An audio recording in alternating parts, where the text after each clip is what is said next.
Have you not started your college applications yet? Maybe you started them and you're not that far into them and you realize that everybody else seems to be really far ahead. Don't worry about it. Today we're going to talk about the timeline you can use, starting from now, assuming you've done nothing, to make sure that you have everything done in time for November deadlines.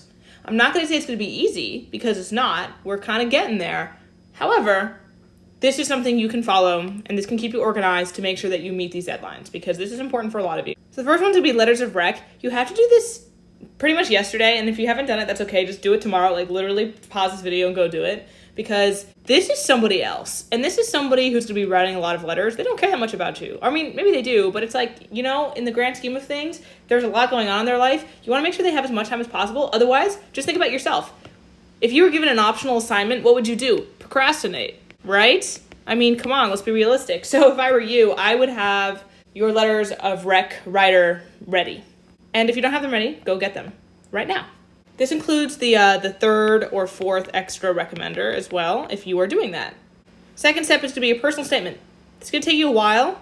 There's a lot of drafts. You have to do an outline. Typically, you're going to have a first draft, a second draft, and then you're going to have like 10 smaller drafts, revisions. It's so annoying. Some people write like two personal statements and then they choose between them. You don't need to do this. If you find this helpful, you should. What I would do is I would do 2 or 3 outlines.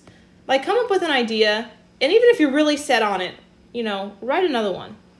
As an outline, I mean, just to see what happens, because this could always be a candidate for a supplemental, which we get to down here. And then also, it's good to know. Sometimes you don't know how good something can be until you write it, you know? So, and yeah, I guess that kind of gets to this. It takes a while to marinate. You got to let it marinate to get the ideas, and then you have to let it simmer, which is this editing process. It really takes such a long time. So if I were you, I would get started on that now.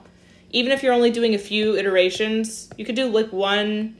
What I would recommend, perhaps, is for each week, like, write down your deadline, whenever it is, and have a little calendar, and then plot out, okay, you know, Wednesdays and Saturdays are going to be my personal due dates for deliverables on the progress here, you know? So, okay, on this date, I want, you know, an outline. On this date, I want my first draft. On this date, I want my second draft. I want to proofread here. I want to, you know what I mean? Just map it out. You need to, if I were you, honest to God, get a paper map. Get so many maps. I'm so stupid. Not maps. What do they call? Calendars. At least me. I'm a visual person. If you're not visual, you don't need to do this. But really plot it out so you can see when things are going to pick up. And again, this is why it's important to do the timeline now. So this is the method. Again, it's hard for me to give an exact timeline because I don't know when your deadlines are. But this is what I would do. I would have 2 deliverables a week for your personal statement. And I would make a map. A map! I would make a calendar. I keep saying map. Oh my God. Other thing to keep in mind when you're doing a personal statement is that there's 2 different types of editing. There's content editing and proofreading. Do not do these 2 at the same time. It will be inefficient because you're going to be censoring your content when you're proofreading. And when you do that, you're preventing a bunch of good stuff. You're trying to channel it through this tiny little channel into this. So a lot of it's going to get cut off, right? When you're writing, that's not what you want. You want everything coming in. Okay, and you want it to be like this. And then when you edit, you can go through and you can cut out what you want, okay? So when you're proofreading, do not be editing for content. When you're editing for content, don't really be editing for proofreading because you don't want to get way down the weeds. You can make notes of stuff you want to change like on the side of your document, but don't do it. Okay, extracurricular list. This really should not be too bad. This shouldn't take more than a day or 2. Maybe it will. I don't think it will. I don't think it would though. Get it done one weekend. Honestly, sit down in a cafe with a friend, work it out together, proofread each other's stuff. You have to proofread this stuff. And oh my God, honest to God, just use ChatGPT for it. Or you could pay someone really cheaply on Fiverr to do it. I used to do this. It's like, honestly, like whatever. It's not that big a deal. Just do the ChatGPT thing. And I have a video, okay, go watch it on how to write this stuff because this is really easy to get right. Okay, like it's really, if you spend just a slight amount of time on this, you can get it to be really good. So yeah. At this point, you're not adding extracurriculars. I mean, I guess you could be, but mostly what you're doing is writing about them. So, yeah. Okay, now we're going to go to supplementals. This is a big one. I've left this for the end only because the EC list is so quick, and the personal statement's going to have more iterations than the supplementals. Supplementals are pretty easy. At this point in time, what you should be focused on is recycling. So a lot of supplementals are going to be very similar across schools. Obviously, there's always the school-specific essay, why do you want to come here, which is going to be different for each school. But a lot of times they ask about community involvement, they ask about extracurricular activities.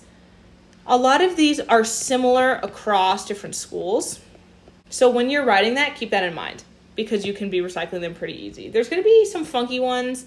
Don't get me started on Dartmouth. Oh my God, Dartmouth this year is crazy. And then there's also UChicago. Oh man, I feel so bad for my students that are applying to those too. It's just like so crazy. So if you should be looking at your supplementals.